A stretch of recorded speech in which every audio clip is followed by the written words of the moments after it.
It's widely assumed that in next year's presidential election, Joe Biden's name will be on the ballot. But he's in no rush to make a formal announcement. Help a brother out. Make some news for me. I plan on running now, but we're not prepared to announce it yet. As the incumbent, history says that his odds for a second term are pretty good. But one thing that's working against him? His age. They've been saying this about my age since I began to run. If Biden were to win in 2024, he'd be 82 years old at his second inauguration, breaking his own record as the oldest president ever. The president always says this, which is watch him. And if you watch him, you'll see that he has a grueling schedule that he keeps up with, that sometimes some of us are not able to keep up with. Republicans say Biden's too old to be president, but they're not alone. As the race for 2024 starts to heat up, even some Democrats start questioning the president's age.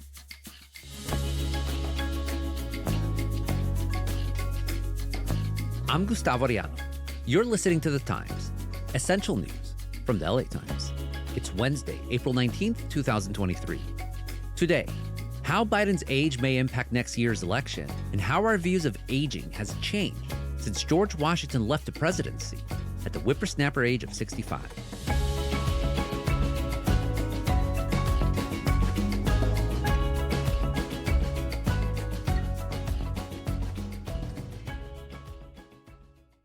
Here to discuss the age-old question of, well, an old president is LA Times White House reporter Courtney Subramanian.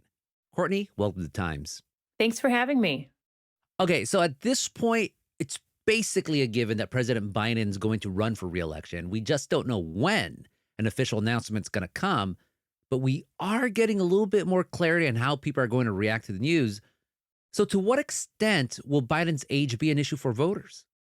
Well, I think it's important to point out that Biden really hasn't been able to escape the question of his age. The top story in today's New York Times says Democrats sour on Biden, citing age. For Democrats in particular, it's not a matter of his performance. It's a matter of, can he serve out the next term? Is President Biden too old to run in 2024?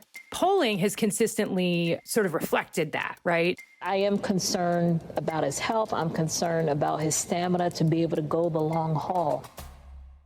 So the latest poll from ABC News and the Washington Post, released in February, found that nearly 6 in 10 Democrats or Democratic-aligned adults don't want to see Biden renominated. If he served out a second term, he would be 86 years old. I'm not sure if any of us know of any 86-year-olds who should be running the entire country.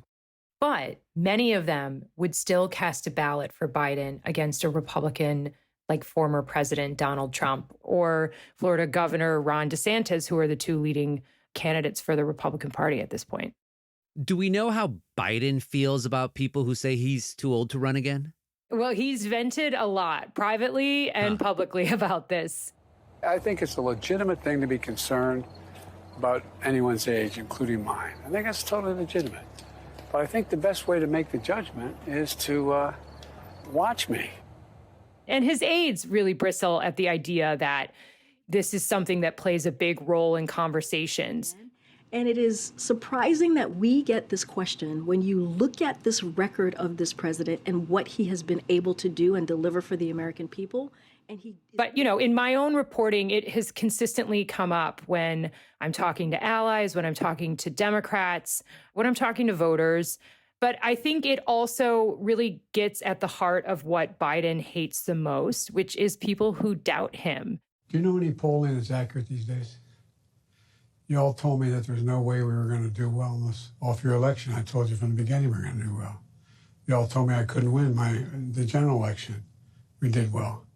That has certainly played a central role, has been a central theme in a lot of his decision-making and something that he brings up a lot publicly. He loves to prove people wrong. So if someone tells him he can't do something, he's going to lean into it more. And I think that certainly is the case when it comes to his decision to run for re-election. Yeah, the weird thing to me is that concerns about Biden's age aren't new at all. It was a major factor in 2020. And I remember he tried to address it back then when he ran on a promise to be a bridge for the next generation, which for a lot of people meant I'm from an older generation and I want to help the next generation come up to where I'm at. He even picked a vice presidential candidate, Kamala Harris, who was way younger than him. So a lot of people, when he said that, they took that move as meaning he would be that bridge. He would serve that one term and then he would make way for Harris. Yet he's basically already saying he's going to run again. So what changed? Yeah, I remember that as well. And I think it was something that was definitely floated. But once they realized what that implied, that could make him a lame duck president, his advisors really tamped down on the idea. And I think that Democrats didn't really think about a long-term plan or a roadmap to who comes after Biden other than Kamala Harris seems like a good candidate for that role. But part of that is Harris has struggled to gain traction. And part of it was that the 2020 strategy was more focused on defeating Donald Trump and moving past the Make America Great Again movement, not what does this mean for the future of our party. So having a younger vice president in Kamala Harris, has that eased up voters' fears about how supposedly old Biden is? Unfortunately not. She has really struggled with voters, and even some in her own party believe that her performance has been uneven. Her approval rating has hovered consistently in the high 30s, and questions around Biden's age have only exacerbated those criticisms since she is and will be one heartbeat away from the presidency. Republicans have seized on her unpopularity, and they try to highlight to voters that she could ultimately become president by proxy. But, you speak to her allies and they say a lot of this criticism is sexist and racist and comes with the territory of breaking glass ceilings. The second gentleman who I interviewed recently told me that she's said to him before, when you break glass ceilings, sometimes you get cut. And, I think it's important to point out that the role of vice president is never an easy one. You can't outshine the boss. That's something Biden knows well when he served as Barack Obama's vice president. And during their reelection campaign for 2012, there was a point where Obama ordered up polling to see if they would do better if Biden was replaced on the ticket by Hillary Clinton. And aides later said they were never serious about it. But I just think it underscores, historically how hard it is to be number two. So if people are asking questions about how old Biden is and Kamala Harris isn't particularly popular, what might Biden be able to do on the campaign trail to make voters less concerned about whatever age he may be? They've been doing this for a few months, and I think that is focusing on his record and how much he's accomplished in the first 2 years, which for any president is actually a lot. Good afternoon. It's a good day today. He's passed a lot of sweeping economic legislation, the American Rescue Plan, or the COVID relief package as it's known. This nation has suffered too much for much too long. The infrastructure law, which is something that both parties have been trying to do for years. The bill I'm about to sign along is proof that despite the cynics, Democrats and Republicans can come together and deliver results. And his signature climate and social spending package, the Inflation Reduction Act.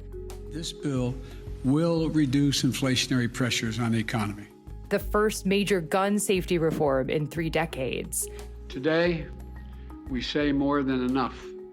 So the team is getting him out there, which is what he says he enjoys the most. They're putting him in battleground states to talk about his record and work the rope lines. And they're doing it on the world stage, too. The president's in Ukraine. He took this clandestine flight to Poland and a 10-hour overnight train ride into Ukraine and popped up in Kyiv, in the middle of a war zone, walking side by side with President Zelensky. It's a gesture of solidarity that comes days before the 1-year anniversary of Russia's invasion of the country. And then came back to Warsaw, where the rest of the press corps, I was with him, were waiting. Hello, Poland! And did a major speech and 2 days of meetings. 1 year ago, the world was bracing for the fall of Kyiv. Well, I've just come from a visit to Kyiv, and I can report Kyiv stands strong. It was really an exhaustive schedule, and his aides pointed to his ability to do all of that as evidence that he's up for a second term. So I think, You'll see more of that. You'll see more of him out across the country in his trademark aviator sunglasses. And this is all just to show this is a president who has a stamina for another term. After the break, how both parties are thinking about age as more Americans get older.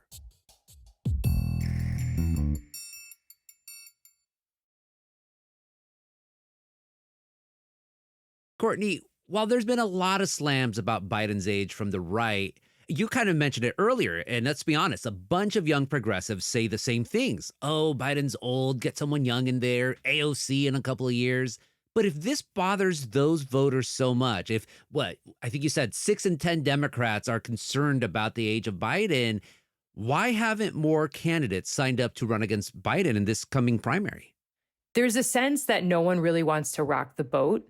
At this moment, the Democratic Party is pretty united compared with Republicans, where there's a growing rift between more traditional conservatives and Trump's MAGA wing of the party.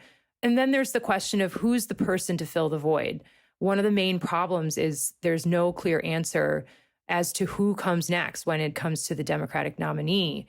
And with the potential of Trump returning, the guy who beat him 4 years ago isn't looking half bad. And I would also note, while there's a lot of unease, challengers from the same party to a sitting president have historically never won. I think it's important to look to history in this moment, and primary challengers have ended up mortally wounding the incumbent. If you look at Ted Kennedy when he ran against Jimmy Carter, who would go on to lose to Ronald Reagan, or Pat Buchanan ran against George H.W. Bush, and that exposed a lot of ideological rifts in the party, and Bush ultimately lost to Bill Clinton. Yeah, or Gene McCarthy running against Hubert H. Humphrey, who, of course, wasn't the incumbent, but he was the chosen one of Lyndon Johnson, who was not going to run. So that's really interesting. And you mentioned the Republican primary. Yeah, there's a lot of people already filing. But does the age question for them become a different equation in the general election depending on how their primary plays out? Well, right now, the leading Republican presidential contender is Donald Trump, who is no spring chicken. You know, if he wins the nomination, he will be 78, and that's not much younger than Biden. I think if he goes on to win the nomination, age won't likely be the main concern of the general election. Even if you look at what's transpired over the last few weeks, there are all these investigations looking into Donald Trump's behavior in the run-up to and just after the 2020 election. A lot of those are still, all of them, in fact, are still working their way through the judicial system right now. And Trump is already facing one criminal indictment. So it's really unlikely that 7 million plus voters who gave Biden his very comfortable margin over Trump in the last election would change their minds in a possible rematch in 2024. But if a younger GOP candidate wins the nomination, say Nikki Haley, who's already declared she's running, or Ron DeSantis, who has not declared that he's running, but is considered one of the primary contenders, that's a different story. I think they will make it a point to run against Biden's age, which is why you're seeing already Biden cast the Republican Party as this party of Trump. If it's not going to be a 2020 rematch between him and Trump, then he needs to make this election about what Trump represents, which is why you are consistently hearing him refer to Republicans wholesale as MAGA Republicans and saying things like, this is not your father's Republican Party. It's ironic to me that the Republicans make so much hay, so to speak, about Biden's age, because before Biden ran and won, the two oldest presidents were Republicans, and within our lifetimes, Donald Trump and Ronald Reagan. So how did the GOP justify their age when they were in the presidency? Well, when we're talking about Ronald Reagan, it was no secret that there were concerns about his age. Good evening from the Kentucky Center for the Arts in Louisville, Kentucky. I'm Dorothy Ridings, president of the League of Women Voters, the sponsor of tonight's first presidential debate between Republican Ronald Reagan and Democrat Walter Mondale. Even in the re-election during a debate in 1984, he seemed a little bit fuzzy on facts. Our military, I think the people should understand that 2/3 of the defense budget pays for pay and salary or pay and pension. And struggled when he was trying to recall military uniforms using the word wardrobe instead, which sort of prompted a lot of these questions about, okay, should we be concerned about his age? Mr. Truitt, your question to President Reagan. Mr. President, I want to raise an issue that I think has been lurking out there for 2 or 3 weeks. You already are the oldest president in history, and some of your staff say you were tired after your most recent encounter with Mr. Mondale. I recall yet that President Kennedy had to go for days on end with very little sleep during the Cuba Missile Crisis. Is there any doubt in your mind that you would be able to function in such circumstances? He leaned into it with some humor. During another 1984 televised debate, he was asked the question about his age, and he deflected by saying, Not at all, Mr. Truitt, and I want you to know that also I will not make age an issue of this campaign. I am not going to exploit for political purposes my opponent's youth and inexperience. It just turned the tables, right? And that worked to his advantage. And Biden has tried to do the same. He's tried to inject some of that humor. And when it's come up, when we've asked him about it, he says things like, look at me, and points to himself. But the caveat here, of course, is Reagan was younger than Biden when he ran for a second term. He was just 77 by the end of his presidency. And Trump as well is younger than Biden. So we keep pushing this notion of what's too old. It's interesting, all this talk of how old Biden is, how old Trump is, and even Reagan and all this stuff, because it seems relatively recent. So I'm wondering how voters have historically thought about age and the presidency and whether that's changed over time, like the benchmark of what's too old. I mean, 100 years ago, or say 150 years ago, life expectancy was obviously shorter. And I remember, going back to my history books, what was it? William Henry Harrison was considered super old, Tippecanoe and Tyler too, and he was all of 65 or something. So would voters in the past have had similar concerns about how old the president was? Well, I think you bring up a good point, which is the cause of death when you're 80 today is probably not the same cause of death when you were 50 in 1800. And people are living longer and better now. Past presidents have died from post-surgical infections. Biden is taking medication that keeps his heart healthy, right? These are medications that previous presidents didn't have. And I think the reason that we're faced with this issue of what to do with older leaders is that the actuarial tables have changed from most American history. Biden is the first octogenarian in the Oval Office, and we've only had 3 others before him that were in their 70s while they were in the White House. And that's Eisenhower, who turned 70 just before his term ended in January 1961. Reagan was 77, as we mentioned.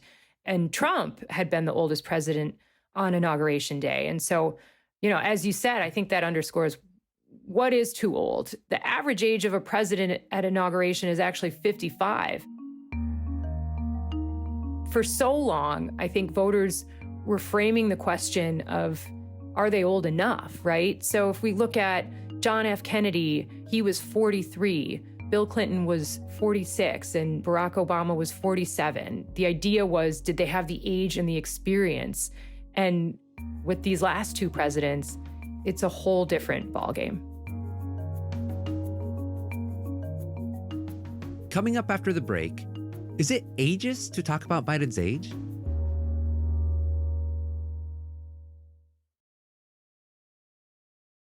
Courtney, you mentioned earlier that voters are pretty concerned about President Biden's age, but are those fears founded? Just how healthy is Biden? Well, he did have his annual checkup in mid-February. This is something we had been asking about for months. He did part of it last year and then completed it in mid-February. But his doctor said he's in great condition and has seen no severe decline since he became president. He noted that Biden continues to have a stiffness in his gait, which is a combination of arthritis in his back, neuropathy in his feet, and long-term effects of breaking his foot in 2020 when he was playing with his dog Major. But previous physicals and assessments by outside experts say that he has no physical or mental competence issues at all. And while there's the risk of life-threatening diseases, dementia, and death, those all rise faster with each passing decade of a person's life. Experts in geriatrics say that people in their 80s who are active and engaged and have a sense of purpose can really remain productive and healthy. And, this president has a lot going in his favor. He's highly educated. He has plenty of social interaction, a stimulating job that requires a lot of thinking. He's married. He has a strong family network. And I should note that he rides the Peloton bike every morning. So that's more than me. I'm still trying to figure out which classes he likes.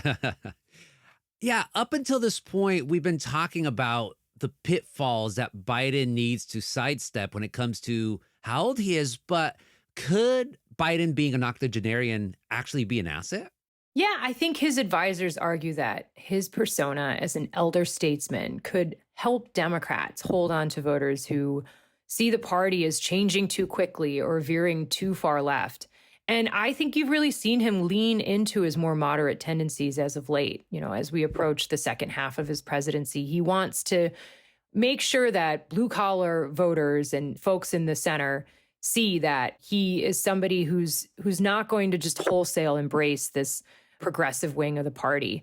But for younger voters, that aspect of it is really important. And so I think some of the references he even makes aren't going to resonate.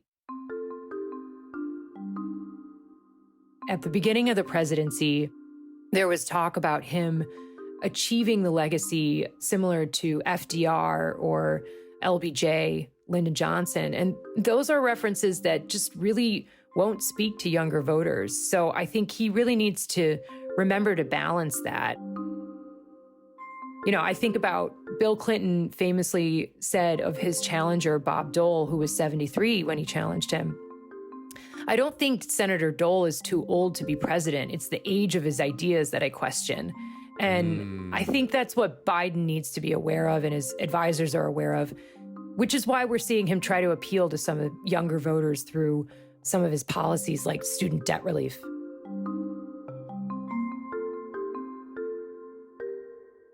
So more references to Taylor Swift and The Weeknd then? As much as possible, as often as possible.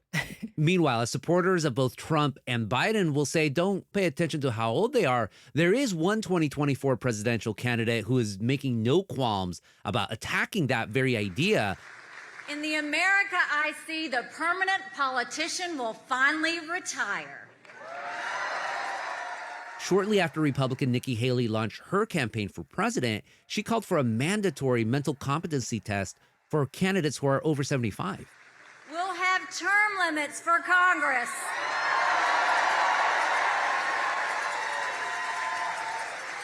And mandatory mental competency tests for politicians over 75 years old. What was the response to that suggestion?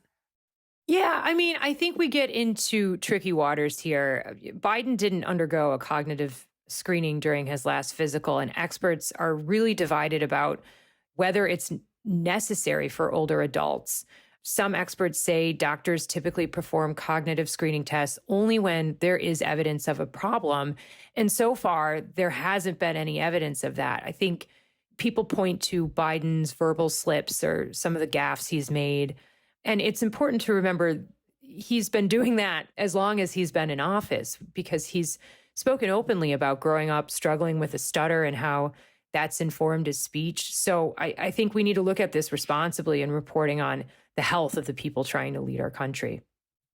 Finally, Courtney, it is interesting to see all this obsession about the age of presidents in the past couple of decades, because I hate to put it this way, but older people in public life has been a thing for decades, has been a part of the democracy of this country. I mean, right now, there's 7 U.S. senators who are in their 80s, including Bernie Sanders, who sought the presidential nomination for Democrat in 2016 and 2020. Mitch McConnell of Kentucky, the Republican leader. Strom Thurmond of South Carolina was a U.S. senator until he was 100. And Robert Byrd of West Virginia served until he was 92.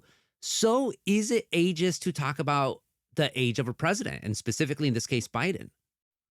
I think that is a very important point, but we have to remember senators and congressmen, no matter how important they are not presidents. They can take a day off or a week off, and they're not the ones handling the nuclear codes, right? So the mental health of the most powerful person in the world should be up for debate. I mean, it is a fair question.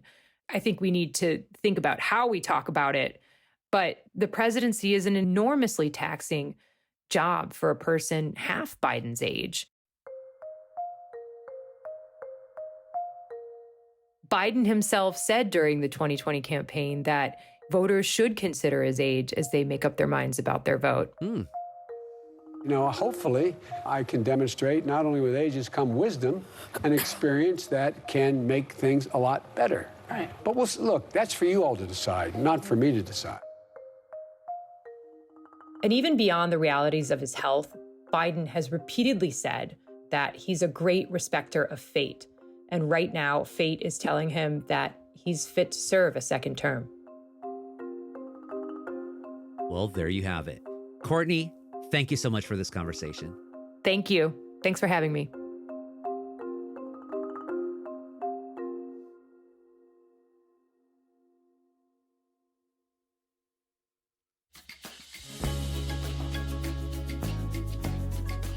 And that's it for this episode of The Times.